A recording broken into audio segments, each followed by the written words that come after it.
Oke, sebelum kita mulai pelajaran, ibu minta satu orang buat pimpin doa. Nur Siti Mualo bisa maju pimpin doa. Bisa ibu.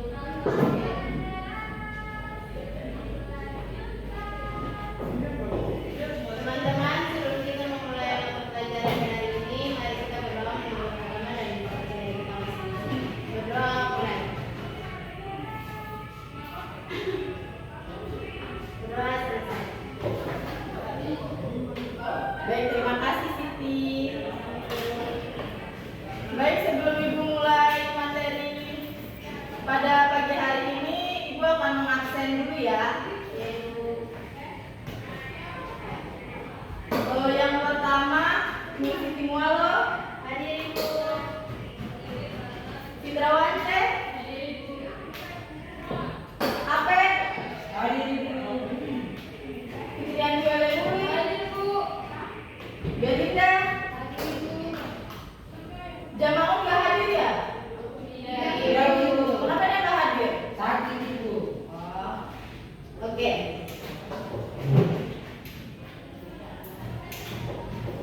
Sebelum kita masuk ke materi, kalian ada yang masih ingat ya kira-kira minggu kemarin itu kita belajar tentang apa?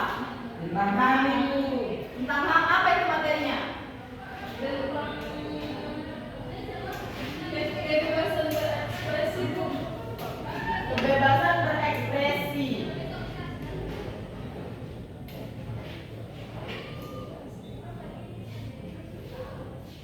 Nah, kita lanjut materi pada minggu ini juga tentang kebebasan berekspresi dengan topik yang sama yaitu tentang HAM. Nah, sebelumnya kalian masih ingat nggak minggu kemarin kebebasan berekspresi dalam HAM itu apa? Ada yang tahu? Saya bu. Coba silahkan Fitri. Kebebasan berekspresi adalah salah satu hak asasi manusia yang paling mendasar dan paling penting dalam masyarakat demokrasi. Ya benar. Selanjutnya ada yang tahu lagi? Nggak ada yang tahu? Belinda, apa itu kebebasan berekspresi?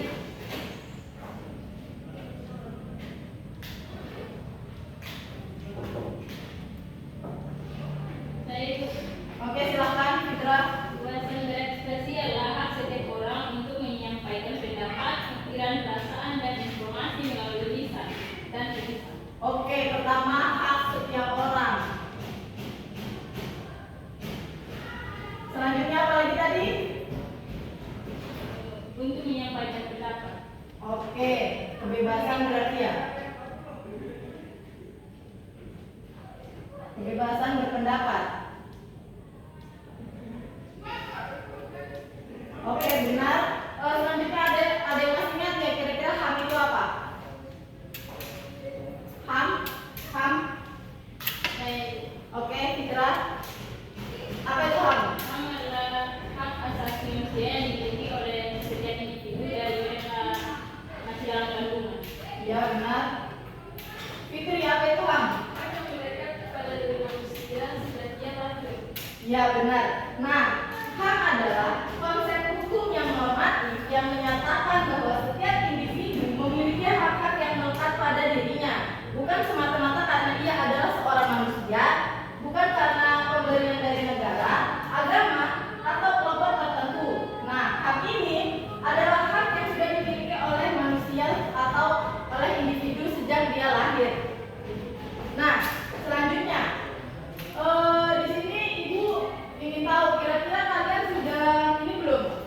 Kira-kira kalian sudah bisa menerapkan belum kalau kalian tuh bebas? Kalian bisa kasih contoh nyata nggak kalau kalian sudah bebas berekspresi di dalam sosial media? Contohnya seperti apa? Bebas berekspresi dalam sosial media. Ada yang bisa kasih contoh nggak? Bebas berekspresi dalam sosial media itu seperti apa?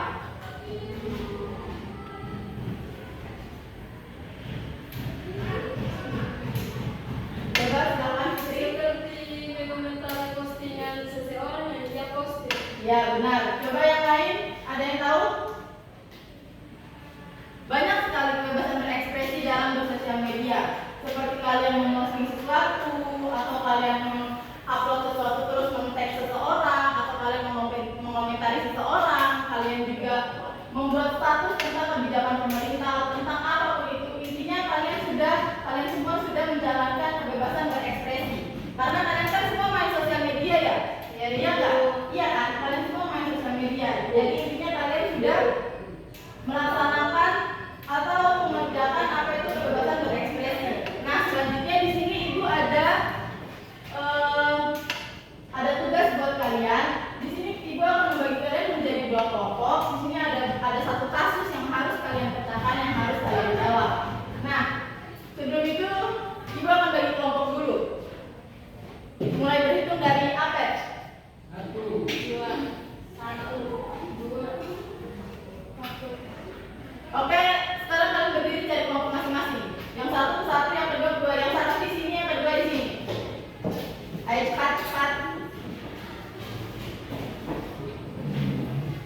sosial media. Nah, kasusnya itu seperti ini. Jadi satu hari Apet ini dia membuat postingan di sosial media tentang mengkritik seorang menteri terhadap kinerja yang dia buat tentang proyek pembangunan jalan. Dia mengkritik itu dan menteri tersebut dia tidak menerima karena dirinya itu dikritik oleh si Alfred ini, karena menteri itu dia menganggap karena Apet ini sudah mencoreng nama baiknya dia sebagai menteri. Nah, di sini pertanyaannya yang pertama begini. Pertanyaan pertama, coba kalian jelaskan. Kelompok pertama, kalian akan menjawab soal pertama dengan bunyi, coba kalian jelaskan hak Apet untuk berpendapat di sosial media. Silahkan ditulis, saya ulangi sekali lagi, coba kalian jelaskan hak Apet. Coba kalian jelaskan hak Apet untuk berpendapat di sosial media yang dilindungi oleh undang-undang. Sudah? Atau mau diulangi?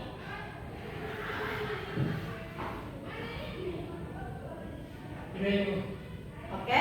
Selanjutnya kelompok 2. Di sini kalian akan menjawab. Coba kalian jelaskan apakah laporan yang dilakukan oleh menteri tersebut, laporan yang dilakukan oleh menteri tersebut kepada Alfred ini itu melanggar hak Apet, atau justru menteri itu sedang memperjuangkan haknya dia, hak atas nama baiknya dia. Coba kalian jelaskan. Apa perlu diulangi? Nah, coba kalian jelaskan apakah laporan yang dilakukan oleh menteri tersebut itu melanggar hak kebebasan berpendapatnya Apet, atau justru menteri tersebut dia melindungi nama baiknya dia. Coba kalian jelaskan menurut undang-undang. Oke, sudah? Di sini Bapak kasih waktu buat masing-masing kelompok 10 menit saja ya. Dimulai dari sekarang.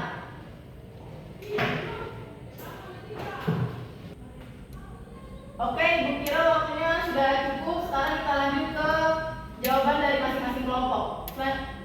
Yang pertama silakan kelompok 1.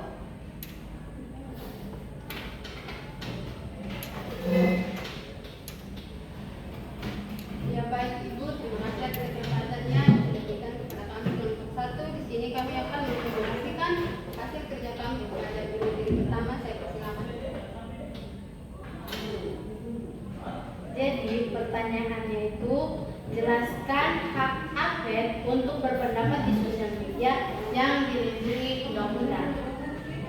Nah, jadi hak untuk berpendapat di media sosial ini adalah hak setiap orang untuk menyampaikan pikiran, pendapat, atau kritikan melalui internet. Hak ini dilindungi undang-undang seperti pasal 28E ayat 3 Undang-Undang 1945 dan Undang-Undang Hak Asasi Manusia, sehingga setiap warga negara bebas menyampaikan pendapatnya. Namun, kebebasan ini tidak boleh disalahgunakan pendapat di media sosial, harus disampaikan dengan sopan dan bertanggung jawab, serta tidak mengandung hoaks, ujaran kebencian, fitnah, atau penghinaan, karena hal tersebut dapat dikenai sanksi berdasarkan UU ITE. UU ITE itu apa? ITE-nya apa?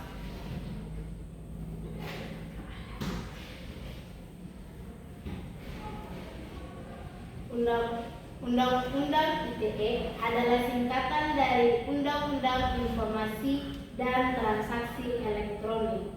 Oke, iya. Kelompok 2 ada yang mau ditanyakan atau sudah pas? Sudah pas.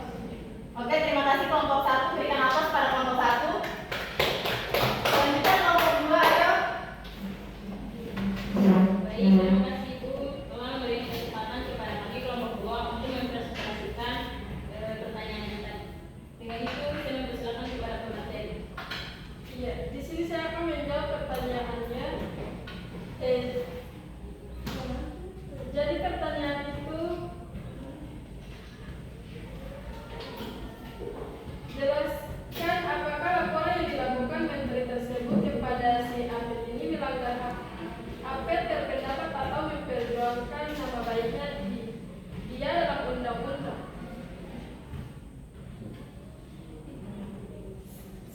Apet sebagai warga negara memiliki hak kebebasan berekspresi dan berpendapat yang dijamin oleh pasal 24E ayat 3 Undang-Undang Dasar 1945 dan pasal 23 Undang-Undang Nomor 39 Tahun 1999 tentang hak kritik terhadap kebijakan publik termasuk proyek jalan yang mangkrak merupakan bagian dari kontrol sosial dan dilindungi hukum, apalagi disampaikan oleh mahasiswa sebagai bagian dari partisipasi publik.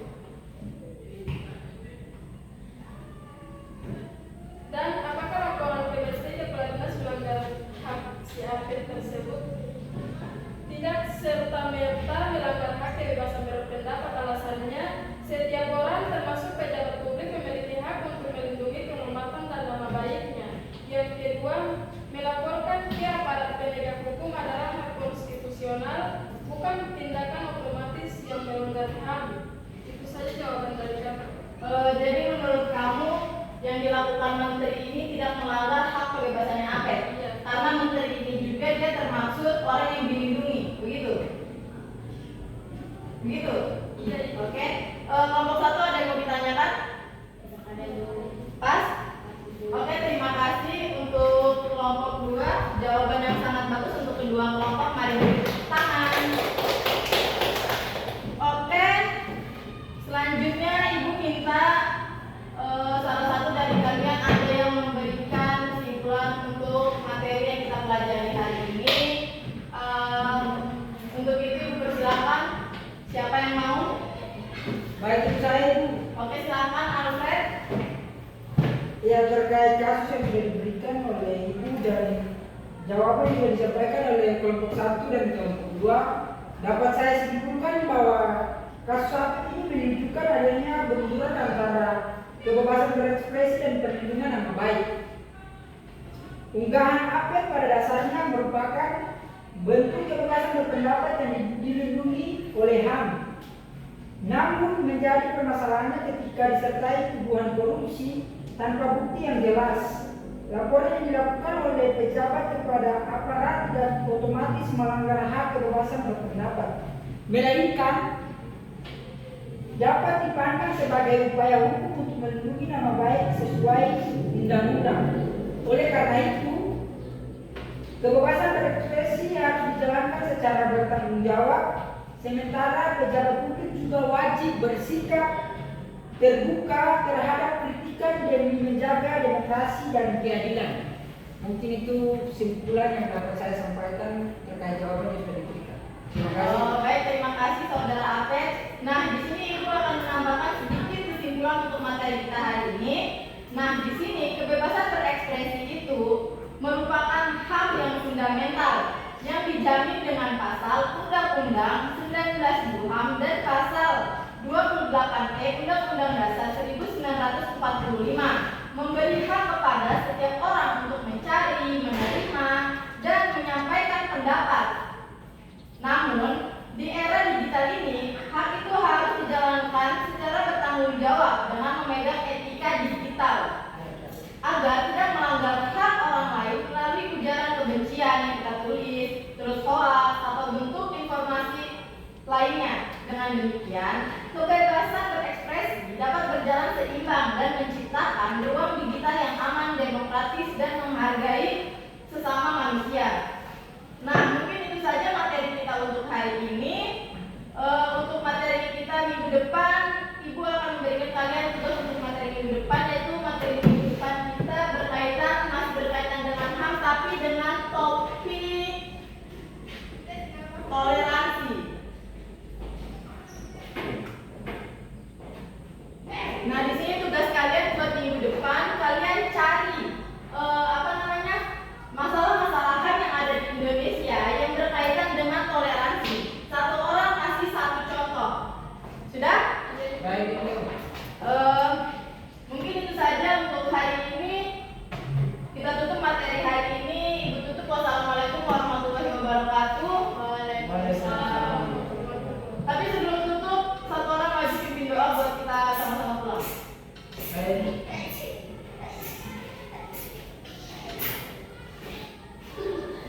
Baik, teman-teman, ini sebelum kita pulang, mari kita